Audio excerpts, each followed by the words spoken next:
João capítulo 6, versículo 16. Diz o seguinte, João 6,16. Ao descambar o dia, os seus discípulos desceram para orar para o mar. E tomando um barco, passaram para o outro lado, rumo a Cafarnaum. Já se fazia escuro e Jesus ainda não viera ter com eles. E o mar começava a empolar-se, agitado por vento rijo que soprava, tendo navegado uns 25 a 30 estados, eis que viram Jesus andando por sobre o mar, aproximando-se do barco, e ficaram possuídos de temor. Mas Jesus lhe disse: sou eu, não temais. Então eles, de bom grado, o receberam, e logo o barco chegou ao seu destino, né? Então, graças a Deus por essa leitura nós vamos orar. Também agradecer a irmã Dira, né? Está aqui também, graças a Deus está bem. Esther também estava doentinha, mas graças a Deus está bem, mas ainda está tendo alguns problemas de refluxo, né? Deus continua abençoando as suas vidas. Então vamos orar. Amado Deus, é com alegria no nosso coração que nós nos encontramos aqui mais uma noite. Dessa vez tem sido especial para nós durante esses 4 meses, ó Deus. Porque nas demais estávamos aqui praticamente sozinhos, olhava para os bancos, não via ninguém, ó Deus, a não ser aqueles irmãos que nos ajudaram. Mas hoje, ó Deus, depois de 4 meses, podemos ver o rosto dos amados irmãos. Isso é uma alegria, Deus. Isso demonstra o carinho, o amor que a tua igreja tem, ó Deus, um para com o outro, a saudade, Deus, um para o outro, mas acima de tudo a saudade de estarmos juntos adorando a Ti. Que o Senhor Deus seja glorificado, honrado, que o Teu nome, ó Deus, venha a ser manifestado em nossa vida a cada dia. Agradecemos, ó Deus, pela oportunidade de reiniciar os cultos de portas abertas. E pedimos que o Senhor continue abençoando a nossa cidade, que os casos continuem diminuindo no nosso estado, na nossa cidade, no país, para que logo possamos, ó Deus, retornar com a porcentagem toda, ó Deus. Pedimos, ó Deus, que nesse momento a Tua palavra encontre lugar em nosso coração. Queremos colocar em Tuas mãos a vida de Sr. Antônio Dutra. Tenha misericórdia da sua vida, restabelecendo, cuidando. Também daquele médico, ó Deus, que no momento não me lembro do seu nome, mas que trabalha neste hospital, tem ajudado muitas pessoas e nesse momento se encontra em uma situação tão difícil da vida. Chega com o Teu auxílio, ó Deus, com a Tua graça, Senhor Deus, sobre a sua vida. Queremos também, Senhor Deus, pedir por seu Gabriel também, que tenha misericórdia dele, ajuda ele, ó Deus, nessa situação tão complicada. E que também, ó Pai, agradecemos pelo seu filho, ó Pai, que já tem sido um momento de alegria para a sua família, e isso demonstra a Tua misericórdia e Tua graça. E pedimos por nós, ó Deus, nossos irmãos idosos, irmãos que são um grupo de risco, guardando cada um, protegendo, livrando. Agradecemos também, Senhor Deus, que tem sido alto as nossas orações, mostrando a irmã Dila, que está aqui, bem melhor, Deus, também a Esther, e louvamos ao Senhor por Teu cuidado, Deus. Pedimos que o Senhor me use nessa noite como instrumento em Tuas mãos para sermos usados por Ti. Em nome de Jesus nós oramos. Amém. Amém. Então, meus irmãos, estamos fazendo a nossa exposição bíblica no livro de João, João capítulo 6. E nesse livro de João, João tem como propósito único em mostrar quem Jesus é e também para que através do reconhecimento da pessoa do Senhor Jesus como Messias, o Salvador, as pessoas pudessem crer nele como seu Senhor. E aqui Jesus revelou isso através dos milagres que realizou e que João escolheu esses milagres para autenticar o ministério do Senhor Jesus, mas como também para mostrar quem verdadeiramente Jesus é. Após a multiplicação dos pães e dos peixes, cerca de 5:30 às 5:50 da tarde, porque disse que o dia já estava terminando e o dia para os judeus terminava de 6 horas, a partir de 6 horas já era o dia seguinte, e o texto diz que Jesus, ele pede aos seus discípulos aí que se afastasse e fosse para Cafarnaum. João não relata isso, João relata somente a cidade, mas não relata que foi Jesus que pediu, enquanto os discípulos foram pegar o barquinho para ir para o outro lado do mar da Galileia, que seria a cidade de Cafarnaum, cerca de 8 quilômetros de distância de aonde Jesus estava para Cafarnaum. Jesus ele se ausentou para orar. Veja no versículo 16, quando diz: ao desembarcar o dia, os seus discípulos desceram para o mar, mas foram orientados por Jesus, porque Mateus e Marcos registram isso. E diz no versículo 17: tomando um barco, passaram para o outro lado, rumo a Cafarnaum. Já se fazia escuro e Jesus ainda não viera ter com ele. João não relata, mas estudamos semana passada, em Marcos capítulo 6, que Jesus ele foi orar. E o que me chamou a atenção, quem estava ouvindo a mensagem semana passada, é que Jesus começou a orar de 6 horas da noite e orou até as 3 a 4 horas da manhã, porque foi quando ele foi ao encontro dos discípulos. Na quarta vigília da noite, dava em torno de 3 a 6 horas, porque a primeira vigília começava de 6 da noite até as 9, era a primeira vigília. De 9 às 12 era a segunda vigília. A terceira vigília de 12 às 3. E de 3 às 6 era a quarta vigília da noite. Penso que não era 6 horas da manhã, porque já estava escuro. E aí a gente fica admirado com a vida de oração de Jesus que estudamos semana passada, falando de Jesus como o nosso maior exemplo de oração. Tá bom? Não vou repetir porque foi pregado. Então, continuando no texto, no versículo 18 aí, nós vamos encontrar agora os discípulos passando por uma grande dificuldade.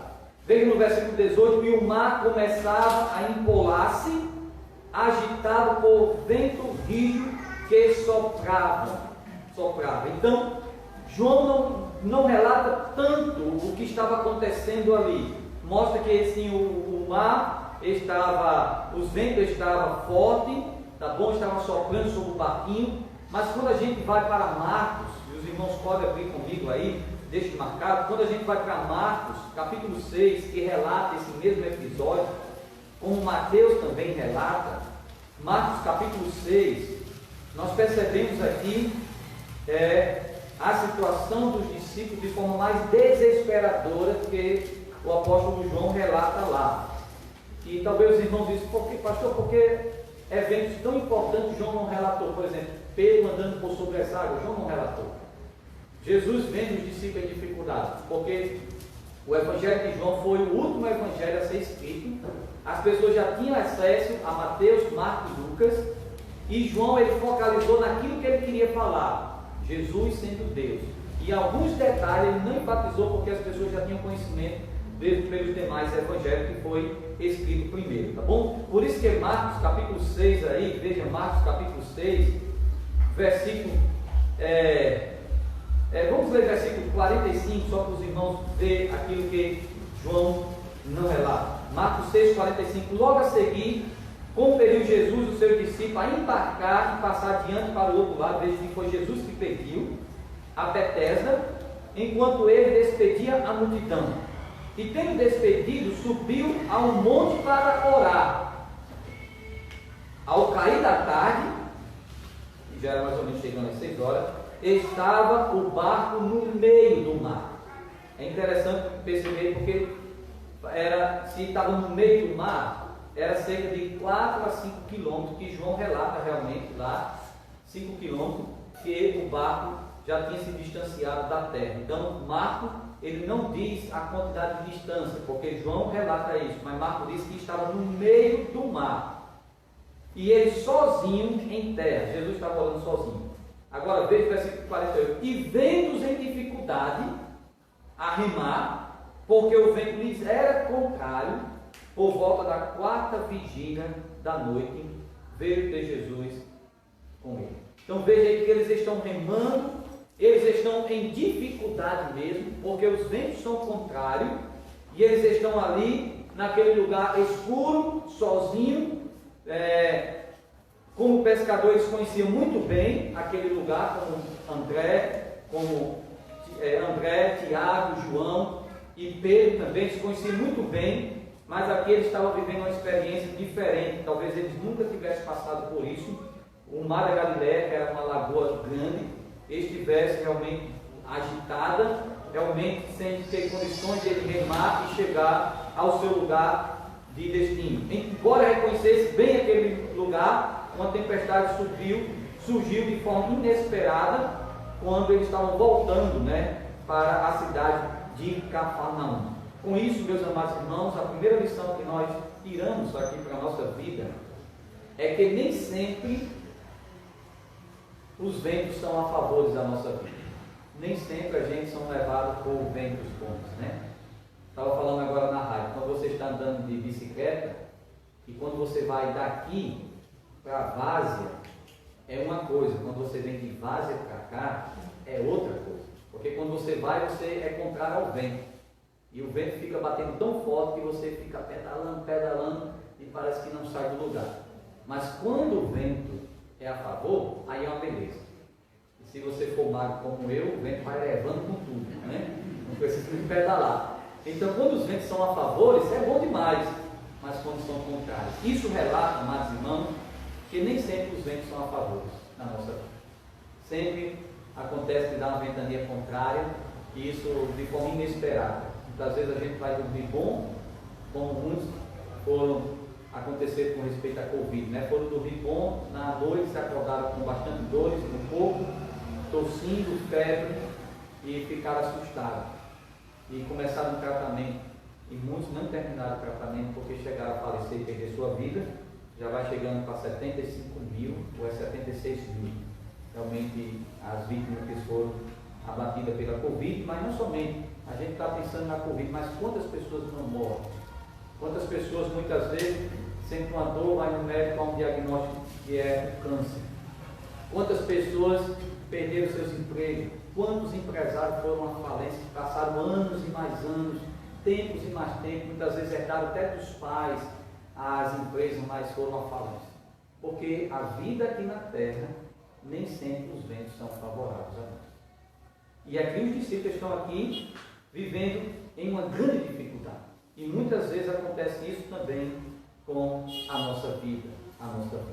Agora, é interessante observar aqui em Marcos, que eu gosto muito desse texto, porque Marcos relata uma coisa realmente maravilhosa.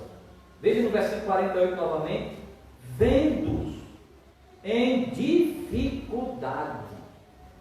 Então, se estava a distância de 5 quilômetros de distância, se era escuro, mas Marcos também está relatando aqui a divindade de Jesus, que Ele é Deus, e que simplesmente Jesus ele vê o seu povo quando eles estão em dificuldade. Um comentarista disse o seguinte: o Senhor nos vê quando a tempestade nos atinge. Não há circunstância que esteja fora do alcance de sua intervenção. Os nossos caminhos jamais estão escondidos aos seus olhos. Muitas vezes nós achamos que Ele não está olhando para nós nem enxergando, mas Ele está. Ele está intercedendo por nós.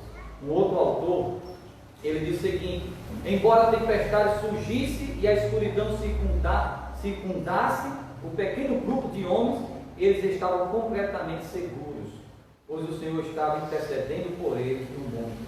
De fato, é um belo quadro que tem muitas aplicações para os nossos dias. Enquanto os discípulos estão em dificuldade, Jesus estava intercedendo por eles e vendo. E no tempo dele, ele veio socorrer. Veja aí no versículo 48 ainda: vendo-os em dificuldade a remar, porque o vento lhes era contrário, por volta da 4ª vigília da noite, Marcos também relata aqui, na 4ª vigília da noite, veio ter com eles, andando por sobre o mar. Jesus vem ao socorro dos discípulos. Vá lá para João, que é o nosso texto, João capítulo 6.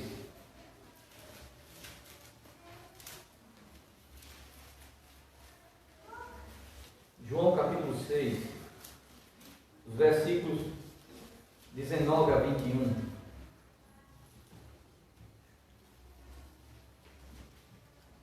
Olha o que diz: tendo navegado uns 20 a 5 e a 30 estádios, que era em torno de 200 metros no estádio, eis que viram Jesus andando por sobre o mar, aproximando do barco, e ficaram possuídos de temor. Mas Jesus lhe disse: sou eu, não temas. Então eles de bom grado o receberam, e logo o barco chegou ao seu destino. É interessante que João não relata, mas Mateus e Marcos relatam que eles acharam que era um fantasma. Em outra tradução diz que é um espírito, né? Alguns dizem que eles achavam que era um espírito, porque jamais eles teriam o reconhecimento que seria alguém de corpo, de carne e osso andando por sobre o mar. Isso era impossível de acontecer, por isso que foi um milagre. Então eles deduziram que era o quê? Então, se não é um homem, então pode ser um espírito que esteja se aproximando de nós. Se eles acreditavam ou não em fantasma, aí era outra coisa. Mas agora eles não tinham como opção, eles eram um espírito mesmo. E talvez a gente possa até ignorar isso dos discípulos, mas imagine se você tivesse. Muitas vezes a gente não está no meio do mar, escuro, e vê alguém andando assim, mas muitas vezes quando a gente vai no quintal da nossa casa, né, está escuro, e muitas vezes a gente vê uma sacola balançando, a gente já pensa que é outra coisa. E muitas vezes, por mais que não existe fantasma, e também não existe espírito, né, andando por aí, mas o medo realmente faz a gente ver e acreditar em coisas que não existem. Por isso que João não entra em detalhe, mas Marcos diz: olha, a gente pensava que era um fantasma mesmo, a gente pensando que era um espírito, por mais que a gente não acreditasse, mas quando a gente vê aquilo se aproximando, a gente quase acreditava que era um fantasma mesmo, que existia fantasma. E é interessante, irmãos, que eles estão ali agoniados, realmente perturbados, até acreditando em algo que não existe. Jesus, vendo a perturbação dele, vendo que eles estavam em grande dificuldade, Jesus diz algumas palavras aqui interessantes. Veja no versículo 20. Veja que eles ficaram aí, no versículo 19, eles ficaram possuídos de temor. O texto lá de Marcos e Mateus diz que eles gritavam, desesperados, gritavam mesmo. Quando uma barata aparece lá em casa, tem algumas pessoas lá em casa que dá cada grito que eu penso que é outra coisa.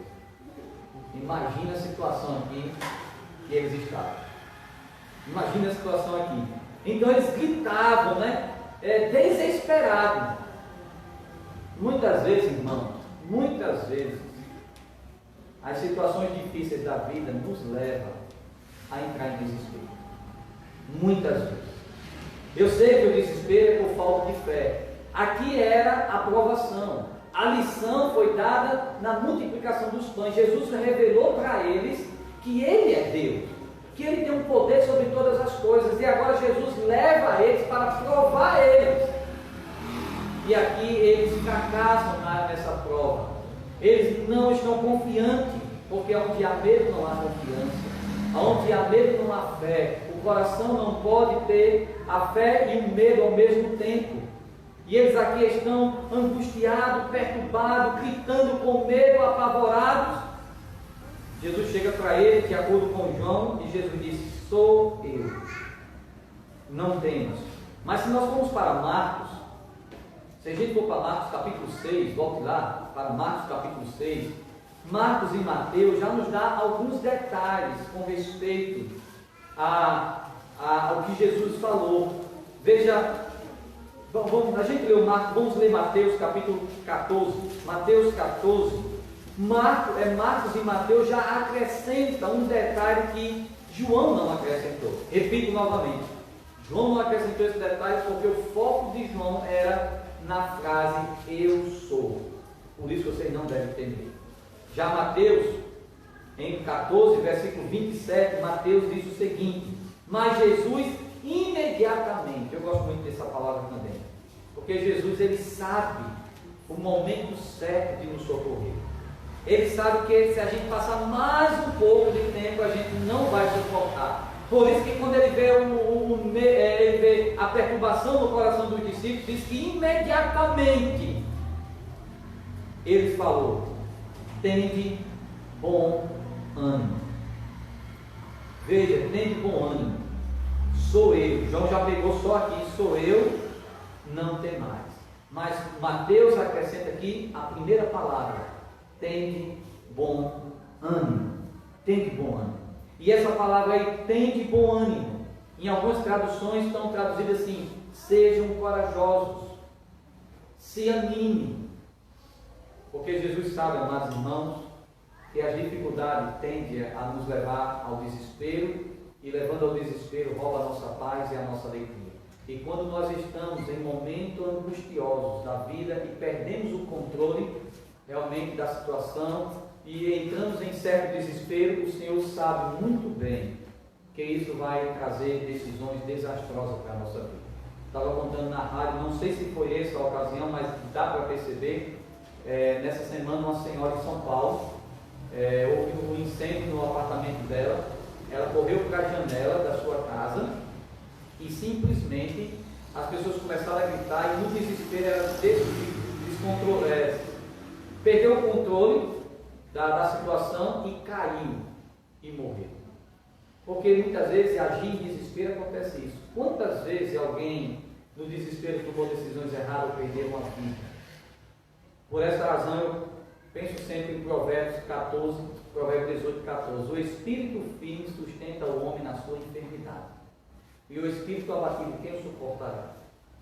Eu não sou médico, mas eu recomendo aos irmãos, se um de nós, aqueles que aqui estão, graças a Deus, nenhum aqui foram pegar a Covid. Eu acho que não, né? Os irmãos que pegaram não estão aqui conosco, mas já estão recuperados há bastante tempo, né? Mas o que eu aconselho aos irmãos, o meu desejo e a oração é que ninguém pegue. Mas se alguém pegar, o que é que nós devemos fazer? Primeiro é não se desesperar. Não se desesperar. Tá bom?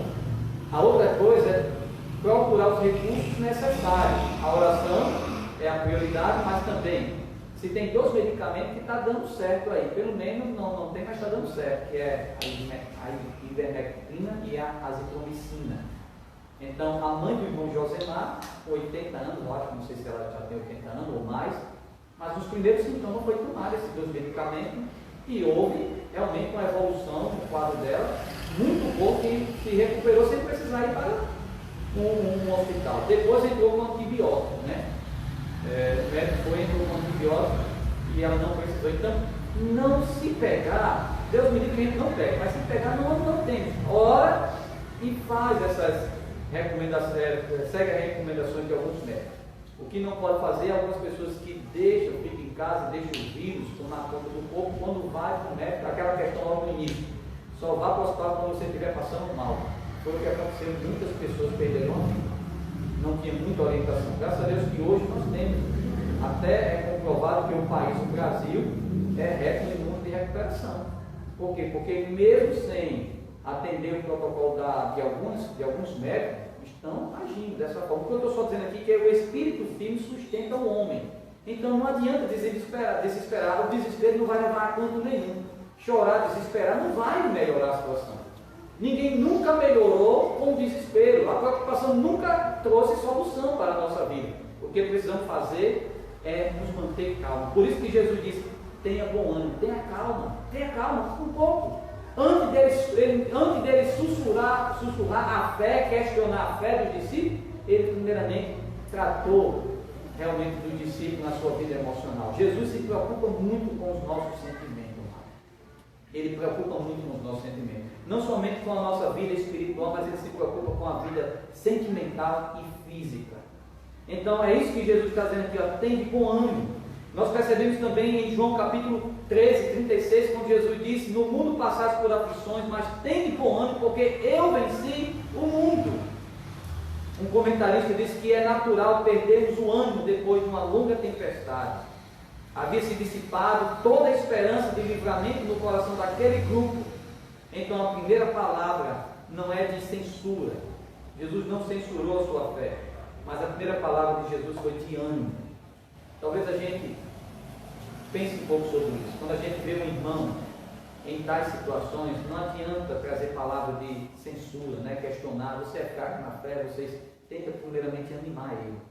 Depois você pode, quando estiver animado, você pode questionar alguma coisa. Aprenda com Jesus.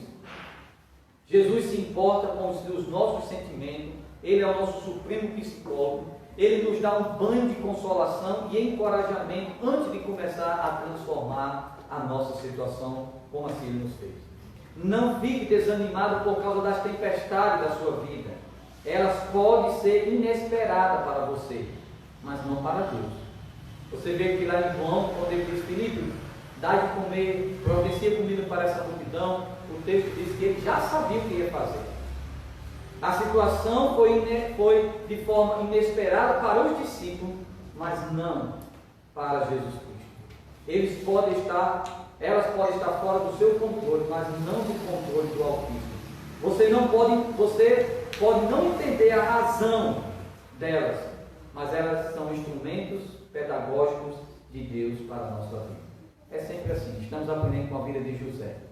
José sempre, realmente a sua história nos ensina e nos mostra realmente que Deus está no controle de todas as coisas.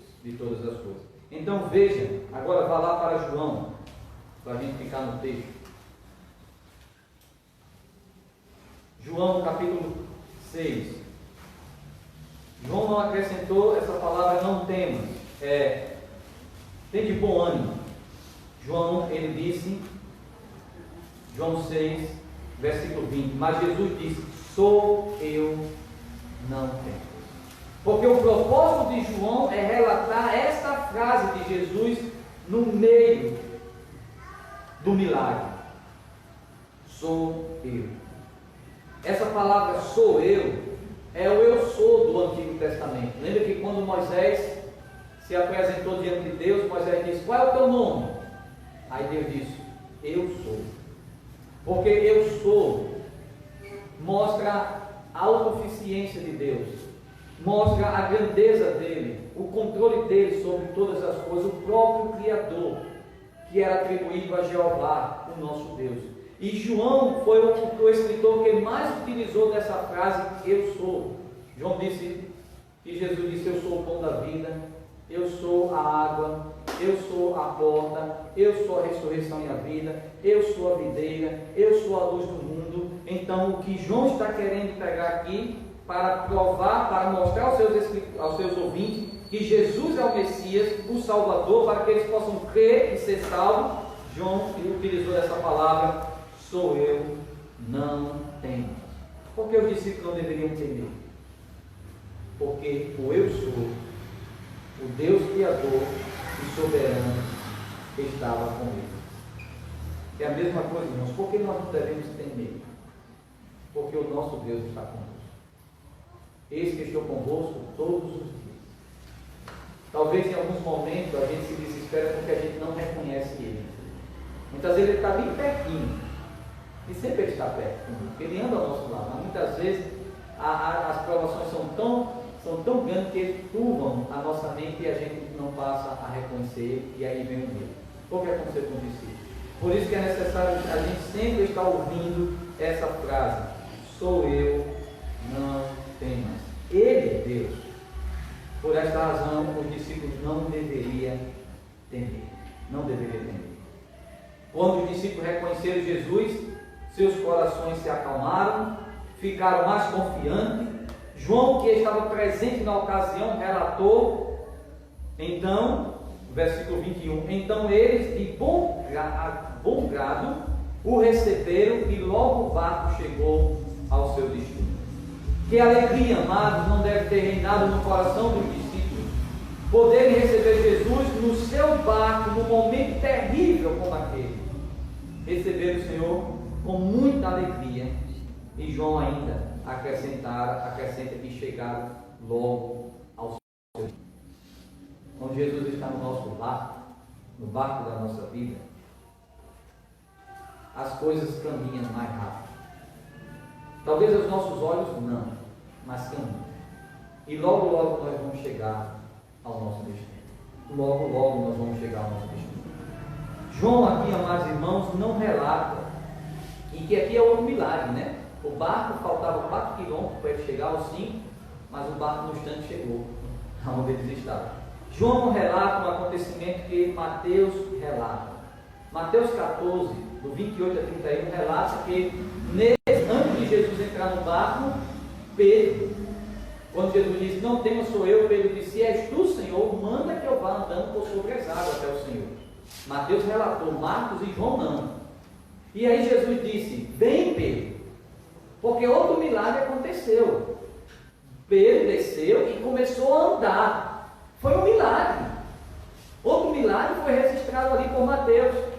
E diz que Pedro andava bem, mesmo em meio à tempestade. Mesmo diante da dificuldade, Pedro andava bem. Mas o que foi que fez Pedro afundar? Foi o medo. Diz que ele, olhando o vento, teve medo e afundou. É assim, irmãos, amados irmãos. Muitas vezes, em meio às dificuldades, a gente caminha bem. Conheço irmãos que começaram bem demais na provação. A gente foi visitar e elas estavam animadas. Mas depois as provações passaram, a circunstância mais difícil e houve um desespero. E alguns perderam até a sua própria fé. Mas Jesus, ele chega para nos socorrer como socorreu com Pedro. Como os irmãos conhecem muito bem o texto, o que nós devemos fazer é não tirar nosso olhar de Jesus, em momento algum. Seja nos momentos bons, nos momentos difíceis ou nos momentos mais difíceis ainda da vida. Não deixe de olhar para Jesus. Olhe para Ele. Olhe para o nosso Salvador. Não olhe para pessoas. Não deposite a sua esperança nas pessoas. Deposite a sua esperança em Cristo Jesus. Se tirar o olhar dele, todos vamos nos afundar na nossa fé. Na nossa fé. Quero terminar, amados irmãos, trazendo uma aplicação que pude analisar e creio que é propício a gente fazer aqui. Principalmente para aquelas pessoas que estão nos assistindo e aquelas que estão aqui que não são crentes ainda. Quando você avalia a situação antes dos milagres que João registra, qualquer milagre, antes de qualquer milagre, mas principalmente voltando para os milagres que João registrou aqui, você percebe que a situação das pessoas antes do milagre era desesperadora. Primeiro milagre, Jesus transforma a água em vinho. Os noivos não sabiam que havia faltado. Mas imagine a situação. Você está no casamento, e o casamento dura 7 dias, a festa.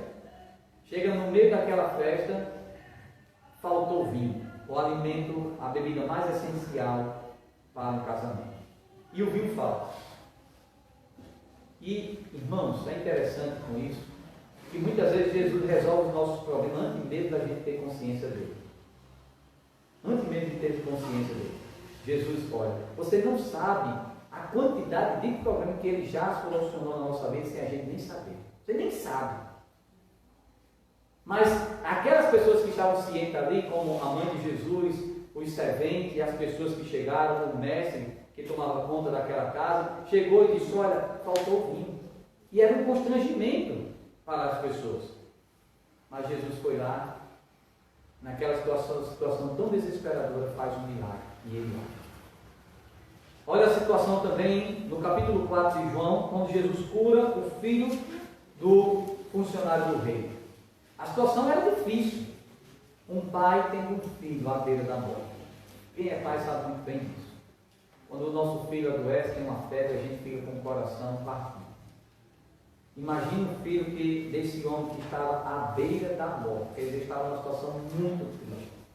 Ele sai de Cafarnaum até Caná em busca de Jesus. Mais ou menos 12 quilômetros de distância. Ele suplica ao Senhor pela vida do seu filho. Jesus disse, vai porque o teu filho já foi curado. Jesus, em meio àquela situação tão desesperadora, Jesus agiu na cura do seu filho. Por que falar também de João capítulo 5, daquele paralítico que havia 38 anos, estava em uma situação tão terrível da vida. Não sei se era 38 anos que ele estava naquele tanque de Betesda. Um lugar sombrio, com certeza não era um lugar agradável para ninguém, um monte de gente doente. Estava aquele homem ali, talvez 38 anos ali, esperando algo acontecer na sua vida que não ia acontecer, porque aquilo era uma mentira. E Jesus chega numa situação tão desesperadora daquele homem e cura aquele homem. Por que falar também da multiplicação dos pães? Quando a multidão estava faminta, logo cedo já estava com fome, porque andaram muito em busca de Jesus, cansada, e precisava retornar para suas casas, que eram distantes, com fome, numa situação muito boa. Jesus providencia a vida. O que falar também dessa situação aqui, desse milagre? Os discípulos no meio do mar perderam totalmente a esperança, já não tinham mais força, e Jesus chega lá e salva. O que falar do outro milagre que João vai registrar no capítulo 9, que é um cego de nascença, alguém que nasceu cego, nunca viu o sol, nunca viu seus pais, nunca viu ninguém, e Jesus curou ele. O que falar da situação desesperadora de Maria e de Marta quando perdeu seu irmão lá? Quem perde alguém que ama, você sabe o abalo que há no nosso coração. E Jesus chega lá e ressuscita lá. O que eu quero dizer para você que está aqui, que não é crente, e aqueles também que estão nos assistindo, a sua situação é desesperadora, porque você se encontra numa situação terrível, espiritualmente. A maior doença do mundo é o pecado, porque o pecado não somente tira a vida física do homem, mas principalmente condena ele por toda uma eternidade. A sua situação é desesperadora, mas Jesus é a solução para a sua situação. Ele é a solução para a sua vida. E milagre é algo sobrenatural que só quem pode fazer é Deus. O pecador que está perdido, só Deus pode remover seus pecados, só Deus pode lhe dar vida eterna. A sua situação se encontra assim, mas eu quero dizer que Jesus é a solução para a sua vida. O que você precisa fazer é o que está aqui atrás, nesse versículo: se arrepender, se converter, para que você tenha os seus pecados cancelados. Para que você tenha os seus pecados cancelados. Para nós que somos crentes, amados irmãos, quero dizer que as tempestades não vêm para nos destruir, não vêm para nos destruir, mas para nos fortalecer. Eu creio que após essa pandemia, muitos de nós vai sair melhores espiritualmente. Talvez com algumas dificuldades financeiramente ou fisicamente, mas espiritualmente muitos vão se fortalecer, porque as tempestades não vêm para nos destruir, mas para nos fortalecer. As tribulações são os recursos pedagógicos de Deus para nos levar à maturidade. Quero terminar com um comentário de Whisky que diz o seguinte: anos depois, ao escrever seu relato, João viu nesse acontecimento uma imagem de Cristo e a sua igreja. Cristo está no céu intercedendo por nós, assim como ele estava no monte intercedendo e vendo os seus discípulos. Enquanto estamos no meio da tempestade, ele está lá intercedendo por nós. Um dia ele virá nos buscar. Alcançaremos o porto em segurança e todas as tempestades cessarão. Somente naquele dia ele vai chegar até nós para nos buscar.